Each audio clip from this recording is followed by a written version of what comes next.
Holy nerve center, this is Flight Check Season 2, Episode 9. We are back one more time talking Flyquest in every single capacity that we have. My name is Sandy Toes, and to my left, and only my left tonight, is my fellow host, Nox War, Curly over there on vacation grayscale jail. Once again, he has disappeared, but Nox is here, and Nox, along with me, is celebrating the 2-0 Flyquest weekend. And we also, I gotta point out just super quick, right before the show started, we were like, oh hey, let's both adjust our cameras so that people can see our Flyquest shirts. And then I'm like, yeah, surely it won't look bad on stream, right? Surely there won't be a problem. And then instantly I switched the scene over and like half our heads are cut off on the stream. So yeah, I'll just we'll do it like this. You can. Yeah, we'll just we'll talk like this the entire time. And nothing can go wrong there. Nox, 2-0 weekend. Pretty jazzed. 7-4 is where we stand right now. And, I mean, I feel pretty good just for so many reasons. One, I feel like we're in a very good playoff position. There are 7 games left in the regular season. To be fair, we did take down literally the worst team in the league and another team that is also not very good. However, and I'm like jumping ahead of like all the points I had. Right now, we are in a very good position for playoffs, in my mind.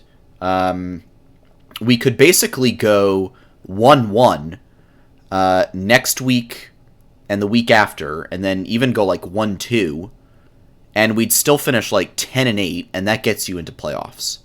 So we could do like average or slightly below average for the rest of the season, and I think we would, still be doing pretty okay. I mean, how are you feeling just in general right now? I mean, I'm feeling great. I mean, theoretically, there's even a world where if we just get 2 more wins, depending on how the rest of the league plays out. Not that I want this to happen, by the way, but we could hit 9-9, and we could make playoffs that way. And hey, we're in playoffs. I'm thrilled about that. But at the same time, that also means we're going like 2-5 over the next 7 games, and that is not a good look heading into playoffs. Yeah, not a good look heading into playoffs. And I know some things are going to be changing in the meta. I think a B patch was just previewed, where I know some bot lane stuff is coming out. So things might get shaken up. Who knows? Maybe we can. We were able to adjust quickly to the meta once before, and maybe we can do it again. And then the other thing I was going to point out is completely slipping my mind now, but it's we are beating the teams that we should be beating, right? Yes. We beat TSM this weekend.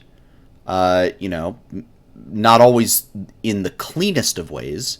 And the Dig game was pretty close, but I think most people would say Flyquest, Dignitas kind of in that same realm of, like, these are teams that you should expect to be close in terms of skill level right now. But we beat them, right? Close game, but we were able to outmaneuver them in that final team fight and take the dub. So it feels like, okay, we're beating the teams we should be. I mean, that's a good sign. Yeah, absolutely. And I think more than anything, it speaks to our level of clutch factor, I think. Because a large portion of our wins so far this season, I think, have really come off of like these like end game team fights. Like it happened in the 100 Thieves game, it happened in this Dignitas game. I'm sure, honestly, even the TL game, we lost that one, but I mentioned it, I think the last week or maybe the previous podcast, but Takui missed like a huge 3-man shockwave onto Team Liquid by literal pixels. Mm-hmm. If we hit that, like, that's a whole different conversation, right? So it kind of comes down to, I mean, a lot of it, we just get ourselves in these situations, and more often than not, we're just pulling out more clutch, and we're winning these last team fights of the match, and it's what's getting us our dubs. But not to say that's the only reason we're winning, but like it's a big reason in my opinion. Yeah, I agree. And I'm just looking at the teams that we have lost to. I mean, let me just name these teams. Cloud9. Wow, shocking. Number 2. Yeah. Team Liquid. Oh, dang. Wow, we lost to Team Liquid. Number 1. Yikes. Evil Geniuses. Now, this one, maybe not, like, knowing what we know now and just seeing how they are, okay, a little concerning. But probably, I would say if most people, you compare these teams on paper, they would say EG should be the better team, right? Yes. And then the final loss last week, not this past week, the weekend before, week 4, Immortals. Immortals has turned out to be one of those teams where they clearly are not good, but it feels like they could beat anyone in the league on any given day. Given the right comp and the right, variables and things. Like, they're not a team that you should underestimate. So, we don't have any losses to a team like TSM or CLG. We beat Golden Guardians already once this season. We've beaten Dig twice now. We beat 100 Thieves once earlier this season. I mean, in terms of the way tiebreakers, if tiebreakers play a part in it, things look really good for us where we might not outright lose on tiebreakers to many teams. Yeah, for sure. And if we can get wins against like EG and Immortals, we'd at least get like a tiebreaker rather than just being 2-0'd in the regular season by a team. Yeah, I would definitely say the win over Dignitas this past weekend was very crucial because it secures a 2-0 and it denies any tiebreaker possibilities whatsoever, right? Yeah. And Dignitas, in my opinion, is going to be a team that, even though they're struggling right now, like, I think we're probably going to drop in the standings a little bit. Mm-hmm. And they're probably going to be right in our range of what we're dealing with. And so if it comes down to it, I'm very glad we have the 2-0 record over them because it's going to make sure that no matter what, unless we really bomb the rest of the season, we should be finishing over on top of them. Yeah, totally agree. All right, some quick housekeeping. A quick reminder, we usually don't call out subs on the show just to keep the discussion flow going. I mean, if somebody were to drop like 100 gifted, I think I would pause the show. Wink, wink, nudge, nudge. Yeah, hint, hint. But we will read subs off at the end and follows and things like that. Absolutely. Thank you for all your support. Really appreciate it. If you cannot catch all of the show right now, you got to go somewhere. Who knows? Maybe your dog needs, walking, or you got to go to the grocery store, or something crazy. The VOD will be available right here on Twitch and also on YouTube on our channel Flight Check Podcast. And the audio version should be up tomorrow morning on all of your favorite listening platforms as well. Quick summary of what we'll do tonight. The Week 5 recap, starting with TSM, and then we'll do a recap of the Dignitas game. We're going to look at some stats. What are they good for? We're going to talk about the wins this past weekend. Were they impressive? Should we be super jazzed about them? Or, should we take them with a grain of salt? And then, of course, we will wrap things up by previewing Week 6, where we will be taking on 100 Thieves and Counterlogic Gaming. So, let's get into it. TSM... Spoiler, it all looks good for us. Spoiler, things look good. Well, some things look good. A couple things I'm a little like, yikes, but you got optimistic knocks tonight. Yeah. We got Optinox. I'm gonna hype them up. Yeah. We got Optinox and Pesatos. That's what we got. So, all right, let's hit this draft. Bans for TSM. They banned Tahm Kench, which I don't feel like I've seen a lot of Afro-Mu Tahm Kench lately. Then Gwen Karma, you are muted right now, I believe. Sorry, I was gonna say lately no, but early on in the season, yes. Okay, fair enough. Gwen, very fair ban, and then Karma. I actually think Karma is a good ban, just in general. Like, I know Jat was saying this. He said this on JLXP this morning, but like Ezreal Karma is a just completely broken lane right now. Yeah. And so I feel like banning the Karma is actually pretty good. And then we ban Ryze, Hecarim, and Yuumi. Yuumi's an interesting one. Maybe a little bit of something from Scrims, perhaps, that we've seen. I think it has to do with the fact that we were going to let Zeri through. Yeah. And if you pair Zeri with Yuumi, it is just a bad time. Yeah. So, which leads right into the next thing. So they first picked the Zeri right away, right? So it's like, are we? Because like our first three bans, Ryze, Hecarim, and then it's like, okay, are we going to ban the Zeri or the Yuumi? And I feel like, okay, why would you not just ban the Zeri in this case? Like, why ban the Yuumi instead? Like, do we feel like we can handle Tactical's Zeri? I almost called Tactical Zoomy. It's kind of zoomy up, right? If you let the Yuumi through. It's Zoomer. I mean, that's basically that's just the Zoomer lane right there. And then so they first pick Zeri. We take Nautilus Lee Sin. Can't wait to talk about it. And I think the Nautilus right there is the reason why we let the Zeri through, right? Yeah. So it's kind of a combination. You're playing the worst team in the league right now, so you're like, all right, we could do a little bit of what's limit testing. We could do a little bit of limit testing. Sure. Yeah. So let's let the Zeri through, and theoretically, we've been strategizing the whole week. Nautilus should be good into this, right? And the reason why that is because of how mobile Zeri is, but Nautilus has a point-and-click ultimate that allows him to just knock up that unit. And so you can lock down the Zeri pretty decently in lane and possibly later on in the game if needed. In my opinion, it didn't quite work out that way. There were instances where it did work out and others where it didn't. I kind of want to see other teams play it to kind of get a better idea on it. But I think the logic is there. And it's sound, and I like the fact that we did it against a TSM team who is currently struggling because it was a good practice on stage to see how this matchup works. Yeah, totally.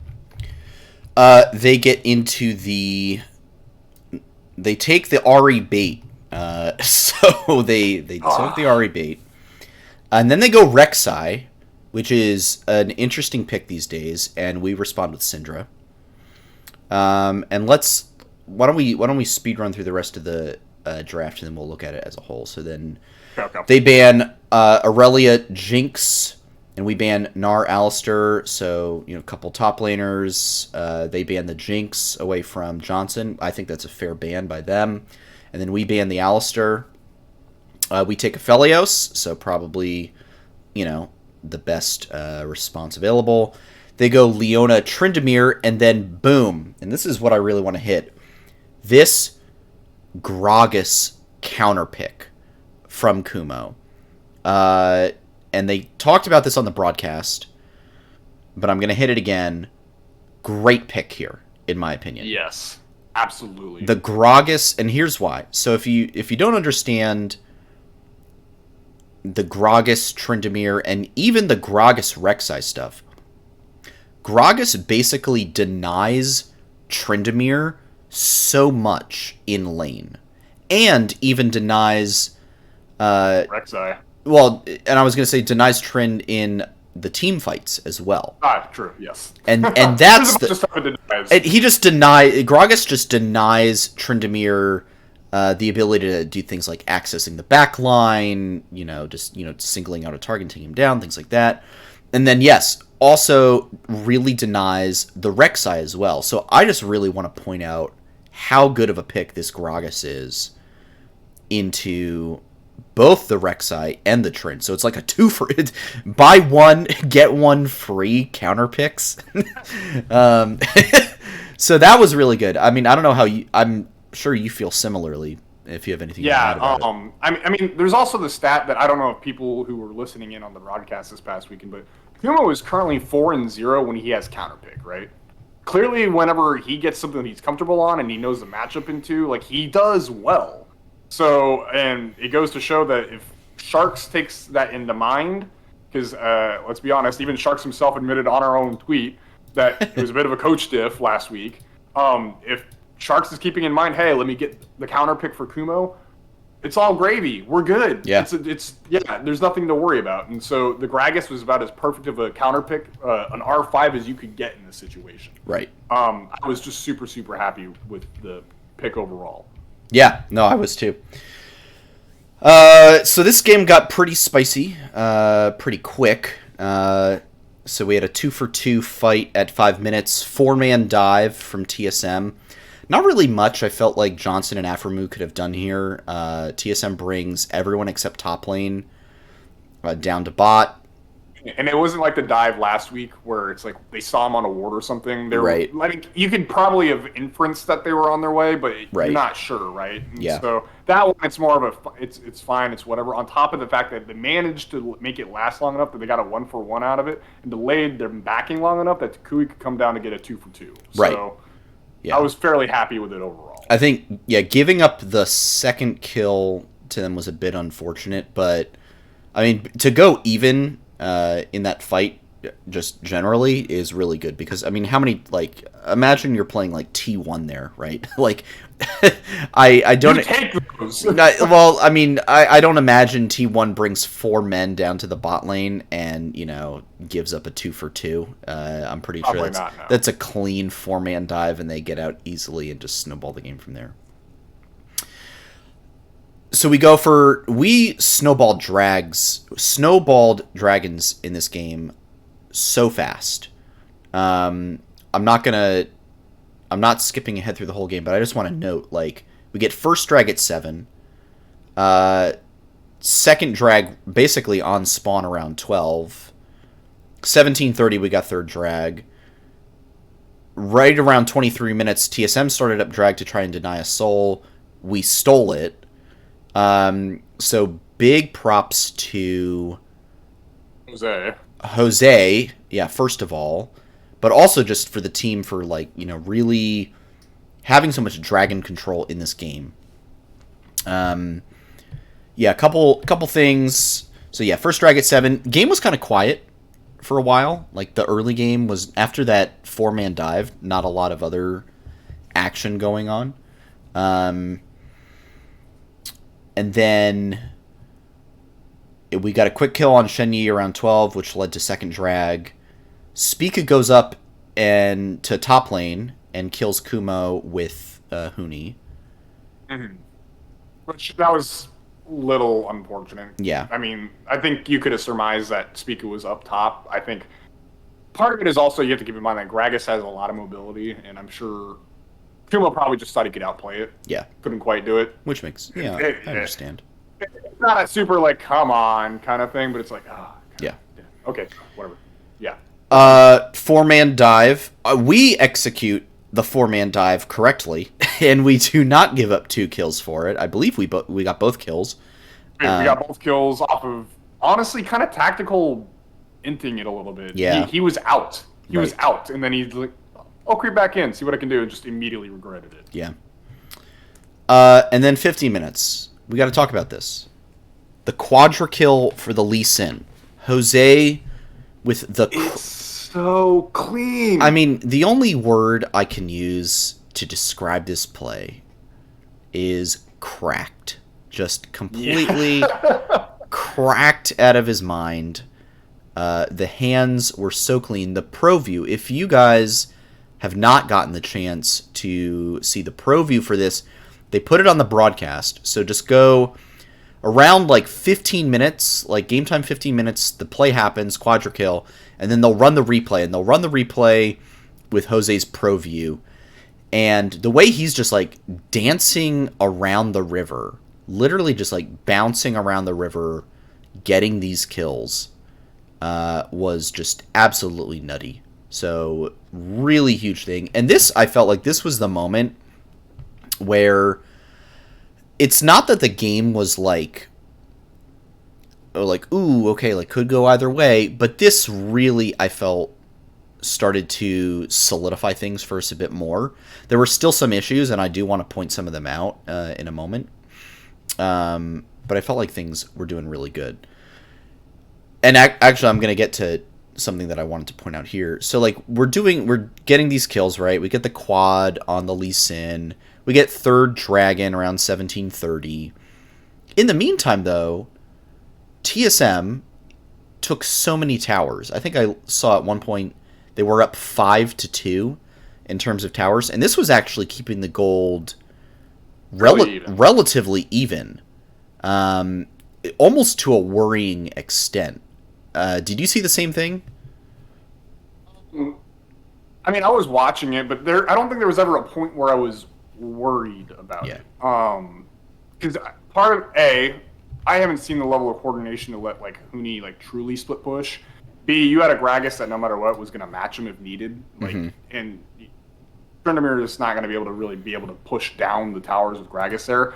Granted, Gragas isn't going to be able to push him out either, but it's just kind of a stalemate in that sense. Yeah. And C, just even if there was time where Huni was getting side lane pressured, the rest of the map never had any momentum.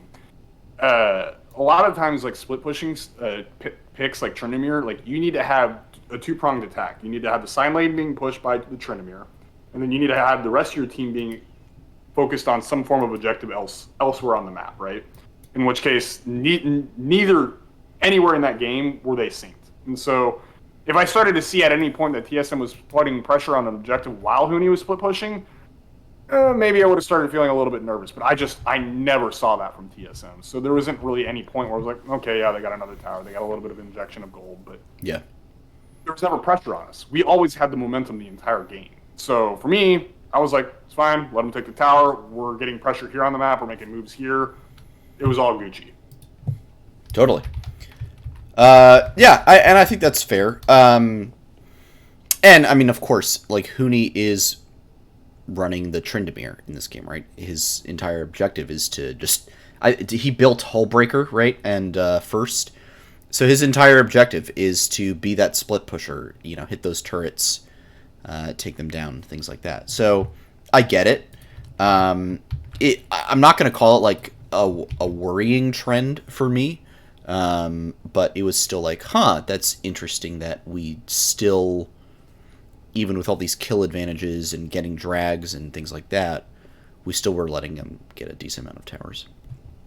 Yeah, I honestly kind of think, and this is kind of what I was talking to you about our pregame show, or pre-show, was we are a team that likes to trade. There's pretty much the only other game this season that I've really seen where we haven't been trading heavily was, funnily enough, the other TSM game earlier on in the split where we just completely rolled them, right? Yeah. We thrive whenever we are playing the objectives that we want to play. Like, it's like, basically we go into the game and we decide, hey, we're playing our game. We'll let them play their game. But the thing is, we're going to play ours better, and therefore we will win. So pretty much all 7 wins that we've had outside of the one TSM win where we just kind of rolled them anyway. We trade stuff all the time. We give stuff up, but it's because we are going for the objective that we want. Yeah. And I think part of it is the fact that because we are so steadfast focused on the thing that we want, and other teams start to panic going in like second guessing themselves, like, do we need to stop them? Do we just need to go what we want to go for? Like, you'll see lots and lots of instances where we start slowly creeping the momentum back into our favor. And I think that's something a lot of people should be looking for in our games in the coming weeks is just, are we playing our game or are we starting to panic and playing the other team's game? Because as long as we're playing our game, I actually have a lot of confidence in this team to do well in the next 7 matches. Yeah, totally agree. I think when we're playing our game, we look strong. We look like we're communicating. There's so much of a difference between watching this team so far this spring and watching them last year. Oh, yeah. Where I feel like where I watch a gank occur or I watch a team fight happen and I feel confident that somebody is driving the ship, you know? I feel confident that the calls are being made in tandem, that communication is being had, that no one is, you know, I don't want to say like inting it, but like people are on the same page, I think is the right phrasing there.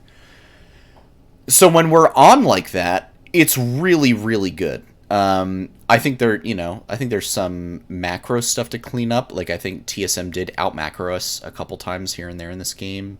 Yeah. But yeah. 23 minutes TSM, so they're stuck. We have soul point, so they start up drag to deny soul, and it's really simple.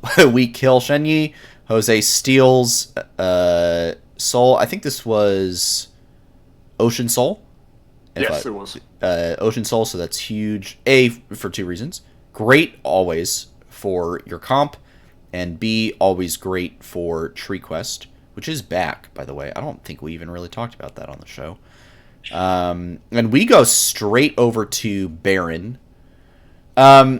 I stopped taking notes around here because I was like, yeah, game's kind of done. And then I was like, oh yeah, there's like some weird fights where we drop a couple people and then like have to, like, we get literally to their Nexus turrets, take one down, and then have to back away.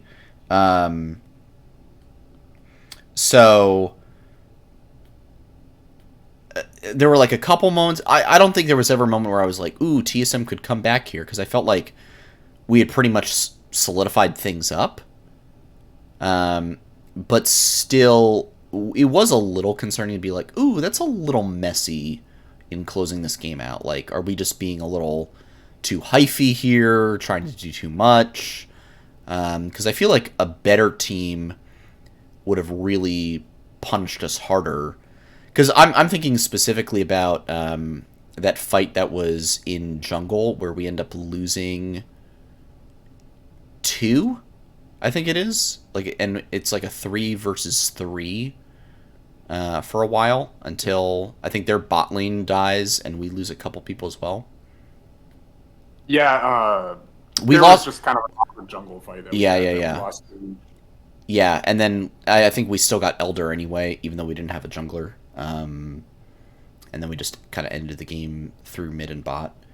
So it's stuff like that I'm talking about, where it's like we just kind of go for the trade anyway, and we don't always get it. It's kind of the one thing that does make me nervous sometimes. Yeah. It almost kind of reminds me of our academy team a little bit, because they always want to go for the fight. Yeah.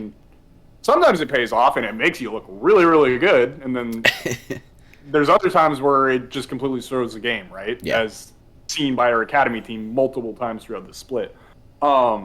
I think here, more often than not, like, if we're flipping a coin 50-50, it's obviously not 50-50. We're setting these fights up pretty well in our favor a majority of the time. But we've been landing on heads probably 7 out of 10 times. So there's the occasional 3 where we hit tails and we lose that fight. It happens. But I think more often than not, it's not a true 50-50. We're giving ourselves like probably like a 60-40 advantage, 65-35 advantage, stuff like that. And that's kind of why we're winning these coin flip fights more often than not. But I'm sure eventually at some point, teams are going to start calling us on it and making sure we're not getting good setups anymore, and making sure that, hey, you're not going to have a 7-10 win-loss ratio on these coin flips anymore. You're gonna start pulling tails more often. I was going to say, like, okay, great. If you can get those fights now where you flip it, but it's a 70-30 in your favor, that's great. But the law of averages states that eventually things will come due, and you will start losing some. So, like, it's great that we can win those fights now, but I want to see us be able to establish things like river control and mid lane priority for Dragon, for Baron, and things like this, and for Herald early as well, without needing to kind of coin flip at times. But yeah, still, you know, I think this was a pretty solid win.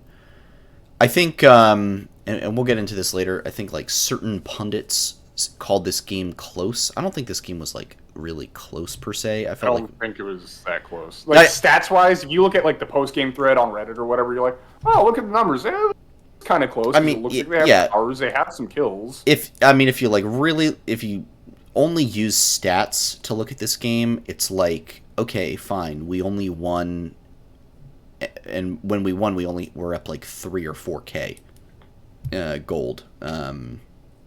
Okay, sure.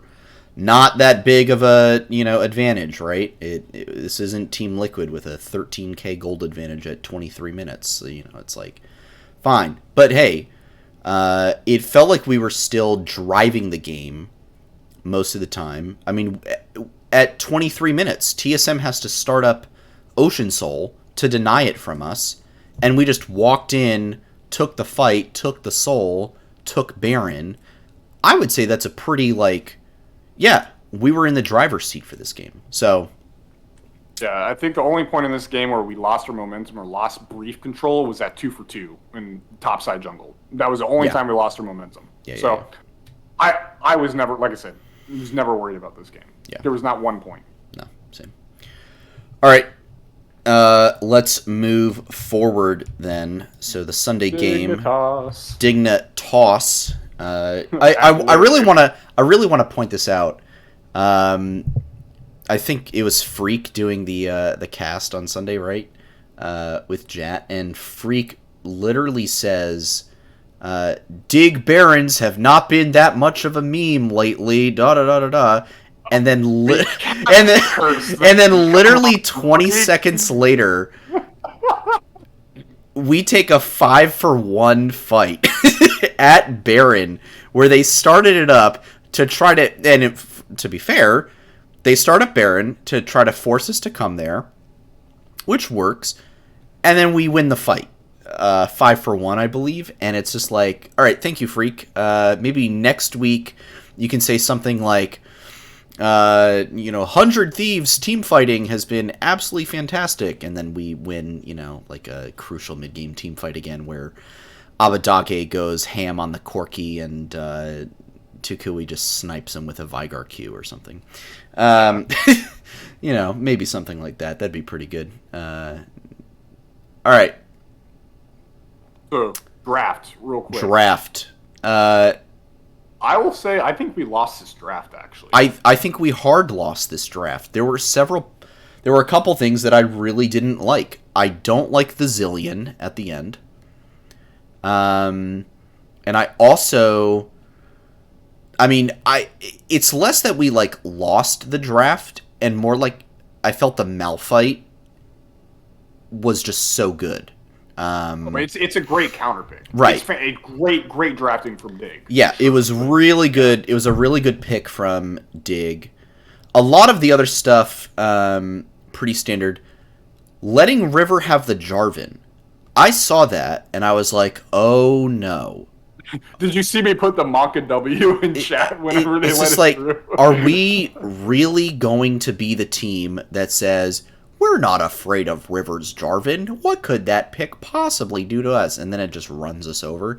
But this, okay, we'll get into the early game, but then the early game was just so weird from the jungling perspective. So yeah, they flipped roles basically. Yeah, what each champion's supposed to do. It was super weird. So quick run through. We banned Kate, Karma, Thresh. Good bans, I think. They banned Zeri, Gwen, Lee Sin. Smart bans on their part. 2 bans that they kind of have to do, and then the Lee Sin's a good one against Jose. We first pick Hecarim. They go Jinx, Tahm Kench, so they lock up their bot lane. We respond with our bot lane in turn, Aphelios, Nautilus. So Aphelios again for Johnson, and keep that Aphelios in mind because, oh boy, does that thing do work.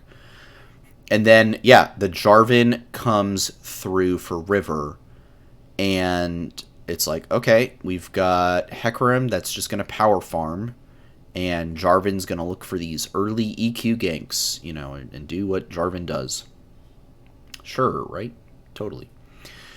And then, interestingly enough, we banned 2 top laners, and they banned 2 mid laners. So they banned Orianna, and we banned Nar Gragas. And I actually like banning the top laners here because Fake God, not known for being the strongest top laner in the LCS. No. Dignitas's game plans all season have basically been leave Fake God on an island, He plays weak side, and they're going to play through Neo and Biofrost. River's just going to run around ganking mid and bot, and Fake God's just going to try to survive till mid-late and, be an effective, team fight presence. So I liked cutting out his options. I liked that a lot. Agreed. And then Dig follows up with an Ahri ban, which... Yeah, I don't care. And then Orianna also don't really care? Really care? Yeah. I don't know. It's kind of weird, I think, in my opinion. I can kind of see that a little bit because you can kind of support like a Tryndamere going in. Yeah. You're supporting the Hecarim going in a little bit. But meh, whatever. Yeah. Like I don't get it. Yeah. So we go Tryndamere, and then they go Victor Malphite, and we go Zilean. And I think this is kind of the crux of the draft for me. I don't think you can really do anything. On paper, I like the Tryndamere pick.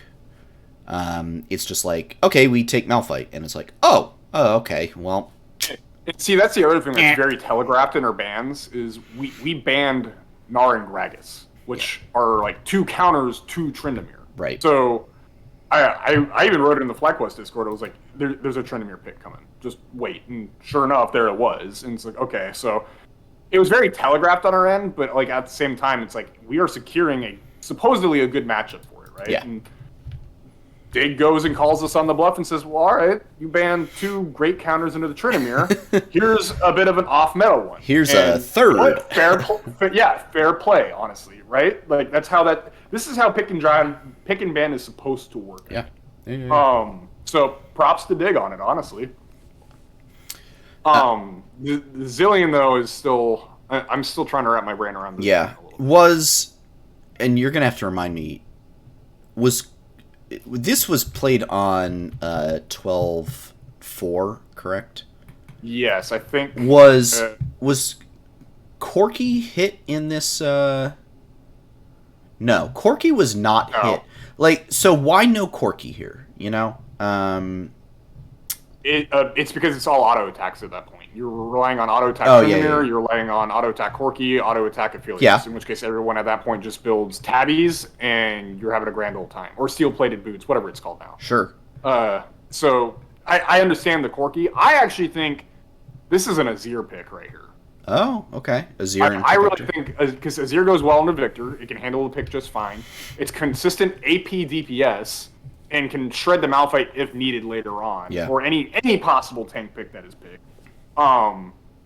So yeah, at the same time though, like I understand why the Zilean's pick is you want to pair it with the Hecarim and the Tryndamere. You speed them both up, and they just run to the team, and it's like, oh god, what do we do to stop this? Right. But it's much more of a synergy. Damage, yeah, it's much more of a synergy pick than we need AP damage. Because you even see at points where it's like, okay, the poke from the Zilean doesn't really exist. And Blue was able to, do a lot of poke with the Victor. So, there's that. Alright, so let's talk about the game. Weird early game, as I alluded to. So, Hecarim versus Jarvan. Here's what you should expect in a normal game. Hecarim, power farming. Just remember Hecarim Udyr last year? Well, this is half of it. I'm sure you'll never forget, Sandy, because you hate this meta. I see glimpses of Hecarim Udyr matchups here and there, maybe like in Academy once in a while. I think there might have been one in LEC, and I turned the game off. I'm just like, I'm bored. There's nothing here for me to watch. At least it's not as prominent as it was last year. It's not. It pops up occasionally. It's not. For me, is okay. Well, I can deal with it occasionally. Mainly because Chem Tank is not as good as. It's not Giga busted. Yeah, it's not Giga busted anymore. So you can't just rush Chem Tank on your power farming jungler and call it a day and be like, all right, well, I did my jungling part. So the Jarvan does a lot of farming, but I think it's not so much that the Jarvan power farmed as much as it is that Jose on the Hecarim does a lot of weird ganks. Yeah. So yeah. I forget if he was. I think he was level 3. He was level 3. He was level 3. I think he was level 3 for that first gank, and he comes mid, and Zillion does not get the bomb Double stuns bomb right because I don't think the cooldown was there yet. I don't know if that's like inexperience with how Zillion works. Bjergsen makes the Zillion pick look like just so good, right? So there's that. I was gonna say to give a little context though, the reason why Jose is even ganking at all on a champion that should theoretically be farming is because Dig goes for a level 1 on our bot side red buff, right? And it's actually kind of smart if you think about it, because Hecarim is a farming champ, so clearly he wants to get all his buffs, he wants to do a full clear, he wants to back, reset, get some items going, and then maybe farm a little more, and then kind of look to see what he can play around the map, right? Typically, like, that is, in most occasions, the optimal way of playing Hecarim. Sure. And so Dig's like, no, we're not going to allow this. And so they come in, they invade the red buff, they take it away from him. I think River even takes his Raptors at that point, forces Hecarim to delay his jungle start by moving to the top side. He clears his 3 camps, he hits level 3, and it's like, okay, you have options here. Do you try and see if they cross-mapped? Because I don't remember if River was spotted or not cross-mapping to make sure he took his own red to make sure Hecarim couldn't do a cross-map play. Or do you try and head back to the bot side, see what was left for you, which probably not the highest percentage play ever, right? More oftentimes than not, it's just going to set you behind. Or C, do you go for ganks? And this is the high-risk play, but it's also the kind of medium reward. So you go in, you get a gank off, and you get a kill, you get your lane ahead, and you're kind of back in the game at that point, right? So Jose makes the tough decision of, like, I'm going for the high-risk play. And he goes for the gank mid, he burns Ghost, and it doesn't happen. It's like, oh, no. Right? You're, like, panicking a little bit, like, oh, this is so bad. This is going perfectly, like, Dig's alley. Right. But he goes back in the jungle. I think he gets, like, a scuttled crab, and he's still level 3, right? And he heads back topside, and he hits that, I think he gets that scuttle as well, and he's, like, right at the level 3, level 4 mark. And he goes up topside, he gets a gank onto to Fate God, doesn't get anything out of it really, and you're like, oh man, this is so bad. He resets, he backs, he clears some more farm, and then again, and this is kind of on Fate God and kind of the Dignitas team, you have to kind of be thinking about it, like, all right, what's Jose Dioto going to be doing? Is he going to be trying to farm? And in one sense, you think, okay, he's so far behind. He's got to get the farm that he has popping back up in the jungle now, because otherwise, if he doesn't, he's just screwed. Right. And Jose, once again, the high risk, almost kind of low reward play at this point, but if he gets it, it pays off. He goes for the gank topside and he gets it. Mm-hmm. He gets back in the game this way, and it's like, holy crap. Like, don't get me wrong, like if that play doesn't pan out, like this game's over. And, like, Dig just wins it, right? And everyone's flaming the crap out of Jose, like, what are you doing? Why are you ganking? Why are you not farming? So on. He goes for it, he gets it, he pays off.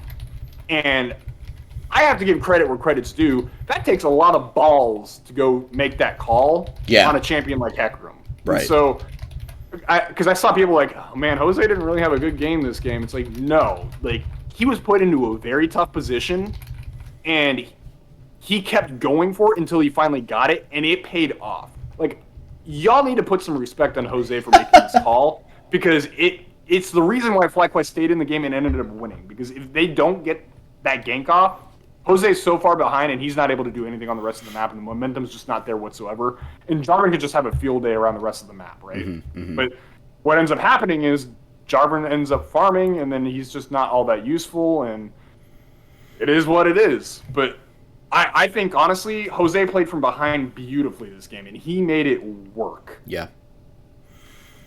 I thought the way the team kind of bounced back from being in a bad position, so you had a couple things weird. Now, to be fair, Kumo does get first blood at 4 minutes, so that's great, right? But you have a couple things. So yeah, Hecarim burns that ghost early. I don't think Blue even, like, burns his flash or anything, so that's weird.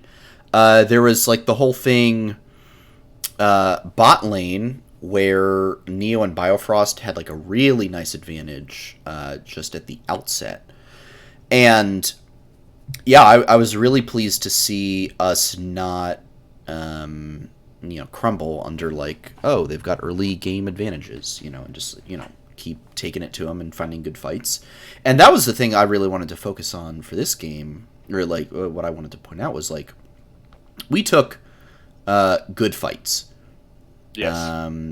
So there's a fight right before the 12-minute mark where we get a 2-for-1. I think that's in mid lane where blue kind of gets baited, where he's like, oh, and he sees an easy kill on Tukui, right? And then Tukui just reses himself with a Zillion ult. And then by the time he reses himself, Jose is there, and Aphromu's kind of like... There. Aphromu is kind of like nautilusing in behind to make a League of Legends pun there. And I think, yeah, blue goes down and Biofrost goes down as well. And I think Aphro does die, but it ends up being a 2-for-1 in that fight, and it's a nice turn from us. And then I will say, bad fight at 15 minutes where we did smite the Herald away, and then just literally unlucky where it... Oh, he was so close. It times out right before Jose can get it. Now, first of all, I just really want to point out here how dumb of it, just like bad play, was it from Dignitas to not be guarding it there. If Jose is literally a half second earlier, he gets that Herald for free. How do you not... Giga brain that they timed it to like the millisecond. Sure, we can chalk it up to them. Not that I think that's being that's absolutely like galaxy universe brained. Giga Chad Dignitas doesn't need to guard the Rift Herald mark because they just know it'll expire. That's sure we can just go with that. We get another 2-for-1 at 16:30. That gets us our first drag, so we start evening that up. Kumo had a great flank here. Johnson did a ton of work. I think this one was in Botside River. So Kumo kind of... So if I'm... okay, I actually guess this... Kumo kind of comes up from down here. And we're all fighting up here. They get kind of caught up in that chokehold. Entering from red side into bottom river.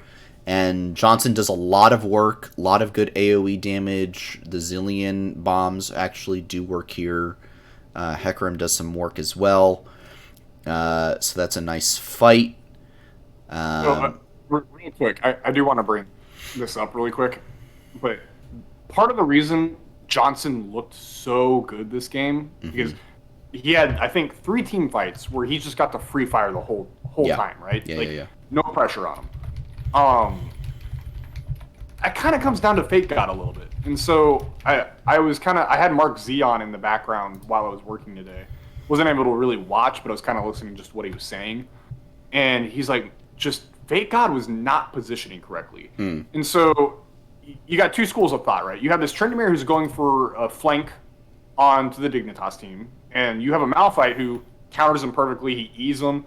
So, like, his attack speed is reduced. He can't really go through the Malphite all that well. He's even built to just only solo the Malphite in the side lanes. He's not really built for team fighting because he doesn't have a Gale Force. He can't really leap onto the carries all that well. And so it's like, what should you be guarding? Should you be guarding the Tryndamere, or should you be putting pressure onto the front lane or the back line of Flyquest and Tukui and Johnson? Right. And basically, he was kind of saying the whole time, he's like, you have a Tryndamere who's not built for team fighting. Why are you marking the Tryndamere? You have 2 backline carries who are well within flash ult range as a Malphite, standing next to each other so you can get both at the same time, and he's taking the time to just guard one singular Tryndamere that Biofrost can handle by himself. Yeah. So, and apparently this happened multiple times throughout this game. And so, not to take anything away from Johnson, because he played the team fights beautifully, but from my understanding, Fake God was not putting pressure on him when he should have been. Yeah. So, just for everyone to have the full picture. Like, praise or praise is due, but like also don't give too much praise because at the same time, Johnson had a fairly easy game. Yeah. Yeah. He did. And what you said about his positioning there was really key for me in a lot of these fights, where he positioned himself well, he got himself out of trouble, he just didn't let himself go down, and that was just, key, because, I mean, he is just supposed to pump out that damage, on this Aphelios pick. Which, against Dig's team comp, like, you're not supposed to be able to. Right, right. Like, at all. And the fact that he was able to is, like, a huge blunder from Dig. Yeah. One thing I want to talk about is, so, like, we ended up getting second drag at around 22 minutes. I think it was just for free, pretty much. But how key was it that we get the third and fourth drag, right? So it's 2 for 2 at that point in terms of drags. And because if we're just kind of like letting them, okay, if we just let them go to Soul Point, right, and then we got to fight for Soul Point, flip it, do whatever, we basically have to do what TSM had to try on Saturday, which was, we can't let them get Soul, so now we got to try to deny them Soul for, 4 straight dragons. No, we just end up taking 2 ourselves, and now it's 2-2. And then the next fight is, okay, who's going to get Soul Point first? And at that point, it's 28 minutes into the game. And that's when things like Baron are starting to get on the table. And actually, it ended up being the case that Hextech Soul in this game did not even matter, because I think the game ended before Soul was even claimed. Yeah, there was about a minute left on the Soul timer before when that Baron fight happened. Yeah. So, 28 minutes, Smite fight. Jose Hecarim's in, for lack of a better verb there. And that fight horses on in. He kicks the stirrups on and takes the reins, if you will. That is so dumb. And this fight is weird, because this fight ends up going 3 for 3, and the Malphite is just straight up unkillable. He literally Fake God literally walks down Johnson with this Malphite and just like smashes him. And Aphelios cannot do absolutely anything to him. So it's a weird fight, but we still win it because, at the time we're like, oh, hey, we still got, it's a 3 for 3, but now we're on Soul Point, so that's good. We'll take that. And then from here, Dig makes what I would say is not a very questionable, but it's an interesting call with emphasis on the int part of the interesting call, to go and force Baron. And it's not like they had a particularly fast Baron take, because really they've only got like the Jinx and kind of the Victor to try to rush this thing down. Jarvan's not going to be dealing a ton of damage. Malphite's not going to be dealing a ton of damage. So they force this Baron. Kumo, this is at like 31 minutes basically. Kumo blast plants over for a flank. Afro hits a clutch Nautilus hook. And as I basically have my notes here. River gets queued. Johnson has crazy good hands. GG. I think it's a little bit more complicated than that. But I thought this fight was pretty fascinating, and I watched it like 10 times at like 0.75 times speed, just so I could see everything that was going on in it. Was there anything in this final fight that really stood out to you? So, to give some context, part of the reason why, I don't think Dig's actually trying to burn the Baron. I think they know that they can't take it. Right, they're looking for the team fight. Yeah, they're looking for the team fight. Theoretically, they have the better team fight comp, and I think they do. Part of the problem is I don't know what the hell River's doing in the river, so to speak, right? He just gets kind of caught out by Afro. It's just like, what are you doing? And he gets pretty much nuked down almost immediately. And then the piece de resistance is Fake God coming in and solo ulting the Nautilus. Like, what are you doing? Like, why are you solo ulting a support? Yeah. Like, I guarantee you that Nautilus was pretty much dead no matter what at that point.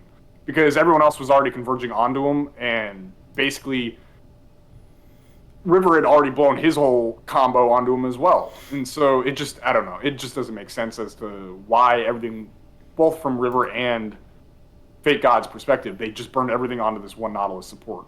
And at that point, all the cooldowns are up for us. We're like, we lost our support, but we're all fully healthy, and you've burned all your cooldowns, and now we just win the fight. Like, there's nothing zoning the Johnson anymore. He gets to free hit once again. He shreds through the Malphite.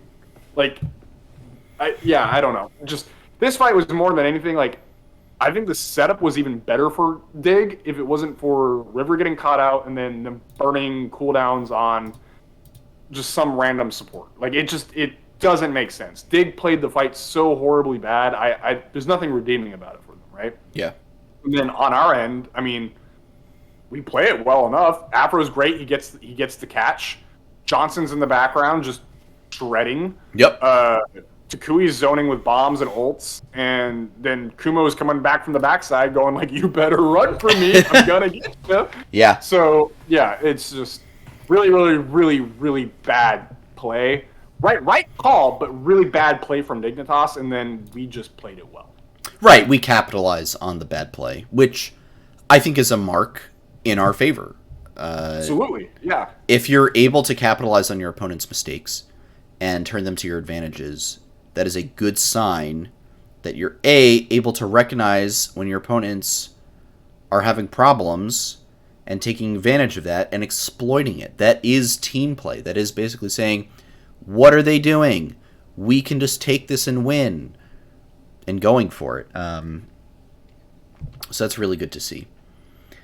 So yeah, I mean, my special shout out here is just Johnson on the Aphelios. That final fight basically like has like a short little 1v1 with Blue as well, where Blue kind of flashes over, misses the laser with Victor, but it's like super close. It's very it's super close, and Johnson just has great positioning and really just trusts in his hands and takes him out, and that game's pretty much over from there. Yeah, it is over from there.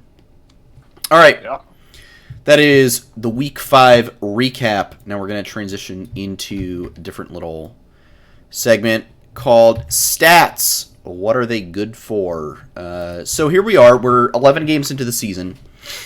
And Nox, I'm gonna ask for you. I didn't tell you I was going to be doing this, but if you have Oracle's Elixir, open, I'm going to need you to close it right now. Okay, well, closing. All right, so I'm gonna give you a little bit of a quiz time here. Oh boy. And don't worry, these questions are going to be easy. Well, maybe some of them, not all of them. I want you to name the team that has the longest average game time in the LCS right now. Longest average game time. I promise it's a very easy answer. I want to say it's us. It is us. We have the longest average game time. 35 and a half for average. Next is, Dig, CLG, and EG are kind of also in that 35 range. And then you've got, on the opposite end of the spectrum, Cloud9 at like 31.8. Golden Guardians is at like 33 and a half. Yeah, I mean, I'm not surprised. Yeah. So we've got the longest average games. Early game rating. Where would you say our early game rating is? And it's like on a 35 to like 70 scale, something like that. So you got a decent range. Where do you feel like our early game rating is at? I'm gonna just in terms of in comparison to other teams, I'm gonna say we're probably like 7th or 8th, I think, early game rating wise. Yeah, we're currently 7th, so our early game rating is 47.5. So that's basically, the early game rating is, and correct me if I'm wrong here, but it's basically, at a given point in the game, I think Tim's still doing it like at 15 minutes or something like that right now. Yeah, it's like 15 or 14 minutes. Yeah, 15, 14 minutes. Flyquest can, is expected to win 47.5% of the time. So 48% of the time we are expected to win, which is, that's pretty close to 50. It's not bad, but it's also not great. I mean, especially when you look at like C9 and Team Liquid, who have EGRs of 62. So they're smurfing straight from the start. However, here's the cool thing, is that the early game is not the whole picture of a League of Legends match. You could say it's only the early game picture. It's only the early game picture. Guess who has the 3rd highest mid-late rating in the LCS so far? What happened to be the 3rd current best team in the LCS? It would happen to be Flyquest, Team Snickers themselves. At that. And I really want to point out this stat in particular, because this really highlights to me some of the strengths of the team. Team Liquid and Cloud9 right around the same ballpark at around like 19.5 to 20 for their mid-late rating. Flyquest holding a mid-late rating of 16. The next closest, 4th place, is 100 Thieves with a mid-late rating of 2. Holy, are you kidding? That drop-off is insane. And then after 100 Thieves, you start going into the negatives. And it's Immortals in 5th with -3. So there's only 4 teams who have a positive win percentage chance in the mid-game. Yeah. In the LCS right now. And it's TL, C9, Flyquest, and 100 Thieves. And 100 Thieves isn't even close to Flyquest. So literally the 3 best mid-late teams right now are us, Team Liquid, and Cloud9. That's actually insane. That's an insane stat line. That is an insane stat line. So basically, like, we're around like the 50-50 mark for early game, and then we just smurf mid-late anyway. Okay, so nutty. That's nutty. My takeaway from that is, go ahead. Well, and I want to point out one other thing. In our wins, our early game rating is 60, right? So now that is very low compared to the rest of the league. Other teams, when they win, are much more dominant early. However, when we win, our mid-late rating is back to the top half of the league. So it's not like our early game is anything to write home about. But it's not like terrible. It's not terrible, but it's not amazing. Yeah. But again, this mid-late rating is outstanding and just really, really, really good to see. So my takeaway from that is, and this kind of answers the reason why we have the highest average game time out of anyone, is because we have a bigger deficit starting from the early game into the mid game. Yeah. Which sucks. Hopefully that's something we continue to see the guys shore up over the next couple weeks. But at the same time, I think it's something that needs to be commended because we are closing gaps better than any other team in the LCS right now. Right. Like, you don't see Team Liquid getting that kind of practice. You don't see Cloud9 getting that kind of practice. Yeah. I think 100 Thieves has had opportunities to get that kind of practice, but hasn't been able to do it. We are consistently closing these gaps that we're letting slip away from us in the early game by catching up in the middle game, or the mid game. So, if anything, I think that means we are a very scary team to play, because if at any point you mess up your early game and or we start having good early games, you're not going to be able to handle us. Yeah. Like, and we're going to be we'll go from being a good team to a great team, possibly even an elite team. So I'd love to see in the coming weeks, especially with 100 Thieves and CLG coming up this weekend, that we really go hard in the early game, because I think we get an early lead. You'll get replications of that first TSM game that we had. Yeah. And I will note, Nitol in chat did make a great point just now. I'd love to know our game stats for just our games played standard. Let me see if I can kind of. We didn't start the. When did we do? Was our only Smite top games in purely the first week? Just purely week one. All right, so let me change things up there a little bit. How do things change? Early game rating is still pretty rough, 43. It actually gets worse, but mid-late rating we're still way up there. So basically, you could say weeks 2 through 5. So the last 4 weeks, that would be 9 games. If you're discounting the Smite top games that we played. Early game rating is 43, but we are still top 3 in terms of mid-late rating. So that's really so early game, I think, has just been a consistent issue all season, even with the Smite top games. One more thing I want to talk about just in terms of our early game that I think we might, it might have something to do with the what am I talking about? Smite top, but also not really, is a stat: first tower, first to 3 towers, and turret plates destroyed per game. We are bottom of the table in all of those. It's like 18% for first tower and first to 3 towers, if you include the week 1 games, and 22% for both first tower and first to 3 towers, and we're just like straight up bottom of the table in terms of turret plates per game. So if there's and we're also very low on Herald percentage, which probably contributes to that a lot. We're literally last in the league in Herald control.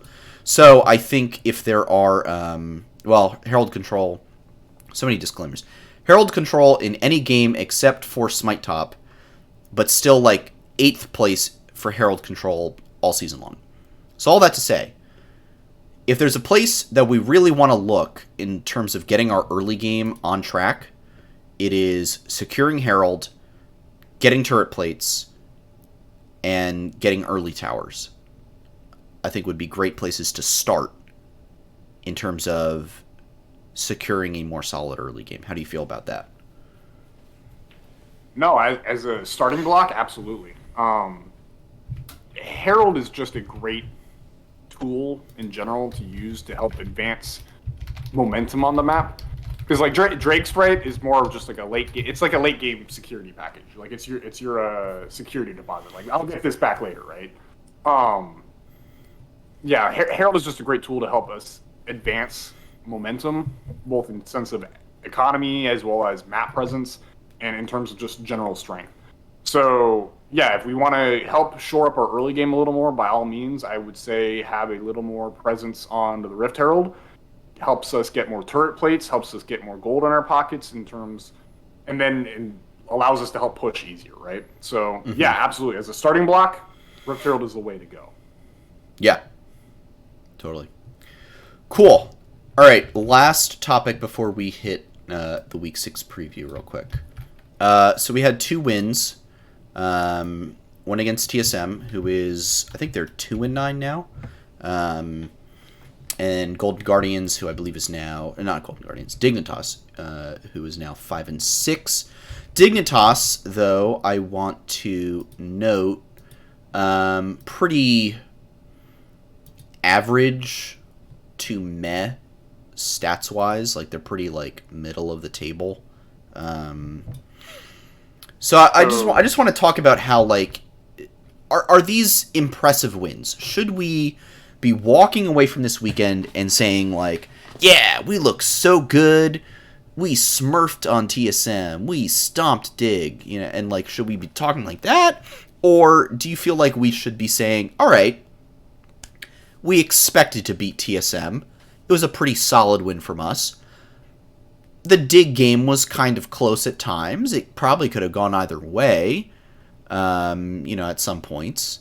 Or is it, somewhere else? It's somewhere in the middle, on one of the two extremes. I mean, how do you feel about, like, these wins just in general? The TSM game, like, I'm very happy with. I don't have any, although I should say any. I don't have that many qualms about how the TSM game panned out. I think it's actually a very solid win. We should be very happy with it. On top of the fact that we're now 6-2 against them the past year and a half, I love being able to rep that. That's great. Keep that up. And yeah, the Dignitas game is a little bit different, right? In the sense that it was a far closer game. However, I also still do think it's an impressive win because Dignitas came in with a game plan, initiated it at level 1, intended to set us back, and then we still clawed our way back into it. Like, we were not giving up. So I think it is a very respectable win because I don't think Dig's all that much of a pushover team, especially given the team comp that was handed to them. Right. With the team dynamics going up against each other, that match, we are not supposed to win that game, at all. Like, that is I wouldn't say hard draft if, but it's a pretty hard draft if, right? And we clutched it out. We pulled it out. And so for me, the fact that we're able to do that means it is absolutely a respectable win. And coming into future games, if we don't give away drafts like that, we're more than good enough to handle all the other teams. Yeah. Outside of maybe TL and Cloud9 right now. And even then, I think if we get proper drafts and we're not playing like we did last weekend, we can still give them a run for their money. Yeah. So overall, these are good wins, they're respectable wins. Are they wins to write home about? No. But at the end of the day, a win's a win. Yeah, totally. And I'll also say, I do feel like this TSM team, this might be controversial or weird to say, I think they looked better with Takeover than they have a lot of games with Kaiduo. I don't think Takeover is like better. It's weird. It's hard to say like if Takeover or Kaiduo are like, who's the better player, but I just felt like they had a little bit more going on this weekend. I think the mid-jungle synergy between the two of those players was far higher than Speak has had with Kaiduo. Yeah. I honestly kind of what killed them, I think, was the Ahri and Rek'Sai picks. Yeah. I still don't think Ahri's good. I will continue saying that for the rest of my league career. And then... the Gragas. Yeah, the Gragas too. We got to do the weekly Ahri update. Hang on. We got to hit Games of Legends, and we got to check on the Ahri win rates across the world just to see how it is. Oh, no. 50%? All right, it was at exactly 50%. All right. So it's... That's going to hurt my narrative, Sandy? It might. So it's got 139 wins in, I think, literally every region. I can cut this down to the top 4 if you want. 139 wins, 138 losses. Now, there was one game, apparently, where it was picked in the top lane and it won. So technically, it still has a 50% win rate exactly in the mid lane. Let me run it with only like the top 4 top leagues. In the top leagues, things change drastically, and this is important, I think. 22-37, a 37% win rate across LCK, LCS, LEC, LPL. Yeah. And I think I remember reading somewhere that in LCK is the only region where it has a positive win-loss ratio, correct? It's not even there. It's a 48% win rate. Okay, so this, granted, I checked this like a week ago, so clearly it's changed. Yeah, it has, it's 0 for 4 in LEC, 30% win rate in LPL, 40% in LCS, and 48% in LCK. Why are teams picking this champion? I do not get it. Your hate for Ari is like my hate for Hecarim Udyr. It's just, yeah, like, I mean, I get yours from a perspective of, like, it's just not fun to watch. Yeah, like, yeah, Ari's yeah. actually fun to watch. Ari is fun to watch. If you gave me... It's a terrible pick! If you gave me, like, a Champions Queue stream, and it was like, hey, this guy's gonna play Ari, I'm like, oh, that actually sounds kind of interesting. Like, in a solo queue context, where, like, the Ari's gonna pop off, okay, that actually sounds kind of cool to watch. Yeah. But in this pro scene, it's just like, you know, not really... It's just not proven itself to me yet, so... And so I guarantee you, out of the, what'd you say, 23 wins that this champion has in the major regions? 22 wins out of 22 wins. 59 games, so... I guarantee you, out of the 22 wins, out of the 59 games that it's been played, there has been probably only one game where the Ari was the reason that that team won. One game. Granted, I'm not going to sit here combing through all 22 games to make sure of that, but if someone else wants to do the work, by all means, and if they want to show me wrong, by all means, but I guarantee there's only been one out of the 22 that the Ari is the reason for winning. I'm looking at the list of like who's been playing this, and it's just a long list. I'm seeing names like Abadage, Forge, Scout has played a couple games and looks like he's lost. He's like 1-2. Showmaker lost a game on the RE. Faker has won 2 games on RE. So, yeah, I'm still not convinced about. I think they play Ari because they got tired of playing Victor Corky. I mean, fair. I think I also would get tired of playing Victor Corky. So, I keep muting myself. I was going to actually reply to Silly Shadow real quick because they asked, what do you think about the idea that the Ari is picked because it's hard to look like the reason your team lost on it? I'm going to say I wouldn't be picking a champ to look like you're not the problem on the team. Yeah, I think at that point you just need to be picking a champ that actually will contribute. It's going to win you the game. Yeah, don't pick a champ that's not going to lose the game. Pick a champ that's going to win you the game. I think what frustrates me a lot, both in draft and when teams play, is when they play or draft to not lose, right? And like this was a problem that you would see with NA at Worlds a lot, where like they would be like going up against some LCK powerhouse and be like, okay, we just need to like not lose. And then like they would lose because they would just play passively and not like actually go for anything. So stop playing to not lose, just like go for it. Grow up, play a champ that wins, and just do it. Anyway, that's my little rant there. All right. Tangent. We got the Ari hate. Yeah. We got the Ari hate out of the way. Let's hit these. If I can pull up the rankings. I don't know where where'd it go? For LCS. Boop. Don't want that. No, my oh, don't want that. All right, hang on. I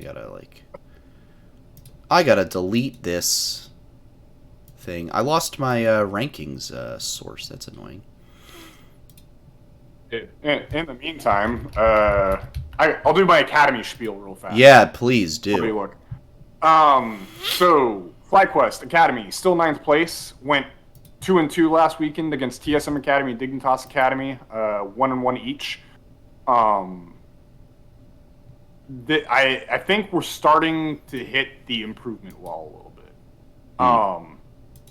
Keep in mind, though, at this point, we're consistently taking games off a majority of the league, outside of like Cloud9 Academy and TL Academy. So, and those, in my opinion, are like the 2 best teams in the league, along with like CLG Academy, who we did take a game off of. So I think more than anything, we kind of just, now we're reaching the wall and we're struggling a little bit, which is fine. Now I'm curious to see what the team can do to help the guys kind of get back on the improvement track again a little more, and like being just continuing to like grow, right? And so hopefully, and then because we're coming up on the last week of Academy, and it's super week because it's the last week, and it is a rough strength of schedule for us. We're playing. Hold on, I had it pulled up real quick. Second, third, and sixth. We're playing 100 Academy. I remember. Cloud9 Academy, and CLG Academy. Yeah, CLG, 100 Academy, and Cloud9 Academy next week. That's going to be a rough weekend for us, so I wouldn't be surprised if we have a negative win-loss ratio for the team. Mm-hmm. And I wouldn't be surprised if we end up finishing 9th in the split, which... Not great. Not great. Not great, but at the same time, we started rough, right? The first 2 weeks, like, we were, like, 1-5, but then after that, we started going, like, 1-1 repeatedly over and over again. Right. So it is what it is. I'm curious to see how we do come summer because I think we've leveled out a little bit and we actually can contest most of the teams in the Academy League. More than anything, what I'm very excited to talk about, though, again, is Proving Grounds is coming back soon. Woo! So I posted it in our Discord. So if you want to come to our Discord, this is a little plug. I actually got to. Well, I didn't get the leak. I kind of leaked the schedule for Proving Grounds. It's not publicly out yet, but if you would like to see it, come join the Discord. There's going to be an official announcement on March 14th from Riot about it. And you can get all the info then. But if you would like a little early sneak peek, you can see exactly what the schedule looks like, what the bracket looks like, and kind of what our expectations of who we should be facing look like. And you can check all that out in the Flight Check Discord. And if you are from the Proving Grounds admin team, you did not hear the last 45 seconds. Yeah, you heard nothing. You heard absolutely nothing, and you can't prove it. Yeah, I'm gonna have to brush back up on my amateur and academy knowledge to. The joys of reffing Proving Grounds open qualifiers is I'm very up to date on most of the teams. Yeah. Imagine having that kind of free time. All right, week 6. Week 6 preview. Touche. Week 6 preview. All right, I'm gonna fill in Curly's picks for him because I know I am 90,000% sure I know exactly what he's gonna say. Flyquest over 100 Thieves and Flyquest over CLG. I think I'm locking it in for him. I think that's pretty cut and dry. He has known. I was about to say hatred, but that's too strong. That's way too strong of a word. He has known animosity with there we go. with 100 Thieves. And so I think it's pretty clear how he feels we'll do over there. I'm going to take a different tack. I think this is a 1-1 week for us. I think 100 Thieves gets the dub, and I think we beat CLG. So that's where I'm leaning, so I'm feeling like it's going to be a 8-5 record at the end of week 6. Still very good at the end of week 6. If you told me at the start of the season, hey, you'll be 8-5 with 5 games to go, I'd be like, oh, yes, please. Yeah, I'll take that. We already beat our record from spring at this point. Yeah, of 2021. Yeah. So I'm still happy as it is. Yeah. We're over halfway to matching our wins total from last year. So.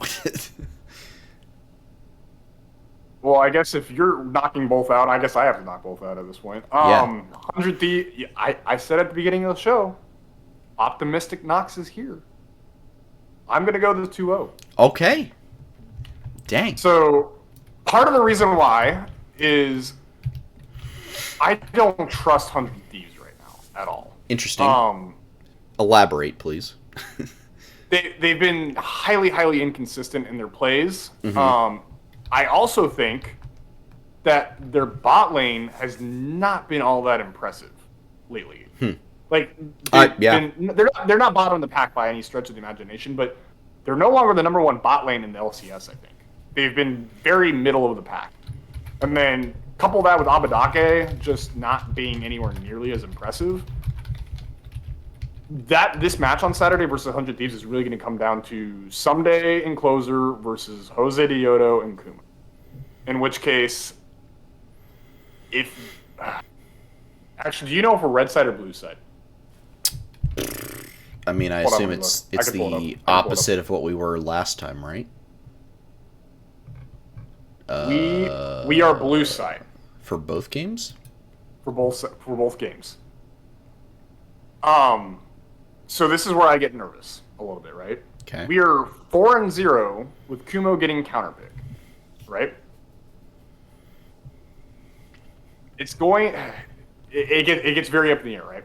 Yeah. Because if 100 Thieves is smart, they probably counterpick Kumo, because that's typically where we start having our losses, and that's where our ability to have Kumo be on something that can actually have agency in the game comes from.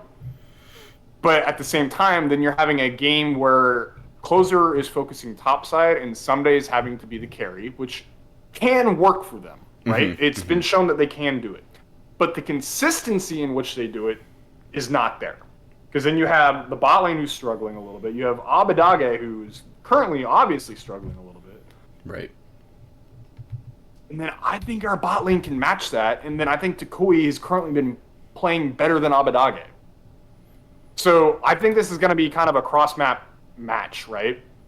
If 100 Thieves can get Someday going and Closer going, may not be so good for us. But if our mid and bot get going with Jose Dioto, I think we take this match. And so if you break that down into a percentage, that's 3/5 in favor of us. I'm giving it a 60-40 in favor of us. All right. I mean, that's pretty fair. I mean, have you considered the fact that 100 Thieves might play Tenacity instead of Someday? No, I haven't. I actually don't think they're going to play Tenacity at this point anymore. I don't think it's going to happen. Yeah. I think the only way it happens at this point is if 100 Thieves has locked their playoff spot and they can't move up in the seeding at all. The moment that happens, sure, Tenacity comes in, he gets some reps on stage. But right. Until that happens, which isn't going to happen until week 8 probably, I don't see Tenacity playing. Yeah, totally fair. Yeah, I mean, for me, I still think my reasoning here is basically that 100 Thieves, I feel like, could come online at any moment, and so I just worry that this is the week. And I also look back at our last game against 100 Thieves, and I think about how close it was, and how it literally came down to a team fight and a couple moments where, you know, Kumo flanked in on the Tryndamere and smashed Abadage into the ground with a sword, or, you know, Abadage, again, had a blank, you know, mind empty, head empty, you know, moisturized. He was a warm body on stage. You know, in my lane, moisturized, you know, kind of moment where he just goes for the Corki package and gets sniped out by a Vygar Q and ult from Tukui. And I just feel like you replay that fight a couple dozen times and 100 Thieves wins it more often than not. So that's just kind of where I'm at. I think they'll be better than you know, what they were showing back then. In terms of CLG, I just think we're better than CLG. I think that's just straight up it. I just think we're the better team. They've got a lot to work on. I have high hopes for this CLG roster. I can't believe those words are coming out of my mouth. But I think, like, Luger Poom, I hope they really continue to excel. I think Jenkins has actually been pretty serviceable. It's kind of their mid jungle that I think has been not great, especially jungle. I feel bad for Contracts, especially after he took so long for him to get back into the LCS. It's just been a really rough split for him, and I just think Jose's gonna run over him. Tukui's just gonna smash Palafox in lane, and I mean, let's be honest, show why we upgraded in the mid lane position, and and then I think Kumo's been really good, and I just think Johnson Aphromu are probably top 4 or 5 bot lane in the LCS right now. So, and Luger Poom are simply not. So I just think on paper, and from what we've seen before, we should win this one. Yeah, no, I pretty much I agree. I do, however, think Luger is actually really, really good, but yeah, it's not gonna. I think if Luger, man, I don't want to sound like I'm flaming people. Like, I think if Luger had like core JJ, right? Like, I'm just gonna take it to the extreme. If it was like a Luger core JJ lane, I think if most people had core JJ as your support, you're gonna look good. All right. Who's like a top 3 support? Like, if you have like Luger Huhi, or like Luger Mickey X, right? Or like Luger Luger Afro, then I think Luger looks a lot better. So yeah, and just like really upgrades. I think that's pretty much everything. Anything from you before we go to the closing? This is not the time to plug stuff. This is you actually almost got me there. No, any final Flyquest topics before we close out the show? We are a good team. Simple as that. We're a good team. This is a playoffs level team, and no matter what happens over the next couple weeks, Flyquest fans should be proud of this team that Flyquest has put together. Yep. And that simple. Period. Cut. Drop the mic. There it is. I agree. Fully agree. Fully agree. Hey, before we close out the show, I want to thank 2 friends who subscribed tonight. Not like personal friends. I don't actually know these people. But 2 internet friends. 2 internet flight check friends who subscribed to the show tonight. Thank you so much to Arskey for the 1 month at tier 1. And thank you to Silly Shadow for the Prime. Thank you both so much for the subs. Yeah, happy birthday to Nox next Sunday. That's going to be pretty dope. Pretty exciting there. Yeah, thank you both so much for the sub. If you do not have $5 to spare, totally okay. And even if you are subbed, what I would ask right now is that you look at the follow button on your stream nearby or wherever it may be. And if it does not say following on there, hit that button, because we are literally 1 follower from 100. And it would be pretty dope to have a nice round 100 in the followers box as I look at chat and other things like that. So please hit that for us. And thank you all for your support. Thank you for tuning into this episode of Flight Check. LCS continues this weekend. Saturday and Sunday we play 100 Thieves.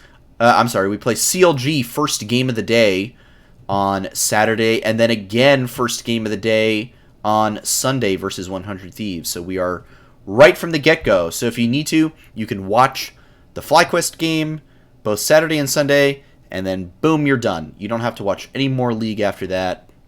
Everything will be taken care of for you. Be sure to follow us on Twitter for all our thoughts and reactions. You can catch the show at Flight Check Crew, myself at SantosDB, Nox at NoxWar with 2 R's, and Curly at Curly_QQ_. He'll be back on the show next week, sharing all his hot takes, I'm sure. Make sure to hop into the Flight Check Discord as well, where all kinds of esports discussion and otherwise takes place. We're always talking about the Flyquest matches, Academy matches, any big LCS news or global League of Legends news that comes up. Be sure to hop in there. A lot of good discussion occurring. Really appreciate the community that we're growing there. If you missed any part of this episode, the VOD will be up on YouTube tonight or tomorrow morning. And also, it'll be here on Twitch as well. The audio version of this episode should go up on Spotify and all of your other favorite podcast listening platforms early tomorrow morning. And if you're listening to that right now and would like to catch the show live, we broadcast the episode every Monday night at 8 p.m. Eastern Time right here at twitch.tv/flightcheck. Check crew. Come on through next week and hang out as we celebrate, probably another 2-0. And, just enjoy that. Rich coming for you, who predicted the 1-1. Well, look, I gotta be somewhat optimistic. Knox. It's fine. Any final notes before we close out the show tonight? Let's see. Quarterfinals start for Proving Ground Open qualifiers tomorrow, and then next week will be the semis and finals. So please go check those out. Make sure you're watching. My final time reffing is tomorrow. I actually haven't even checked my spreadsheet yet. I don't know who I'm reffing yet. But yeah, please go support the amateur scene because our academy team more than likely will be playing some of these amateur teams coming up very, very soon. Outside of that, cheer on the boys. Yep. Hopefully it's a 2-0 weekend coming up. Flight check weekend forecast should still be coming out per usual later this week on Saturday before the games open up. And oh yeah, we're gonna be Hunter Talkbot. Oh yeah, 2-0, baby, it's happening. That's right. I'm going to, while I randomly talk, I'm going to start a quick poll. Who are we rating? Is it going to be Jose or is it going to be Hunter Talk Pod? I trust you all to make the right decision here. Who do we rate? For my shout out, it's going to be to Curly. Not here tonight, but forever, always in our hearts. We miss you, and looking forward to having you back. That is the show. We'll be back next week to discuss Week 6 of LCS. So for now, stay safe out there. Don't forget to hit the head on the nail, and we will see you all very, very soon. Adios. Good one, guys, and in honor of Curly, peace. Peace, y'all.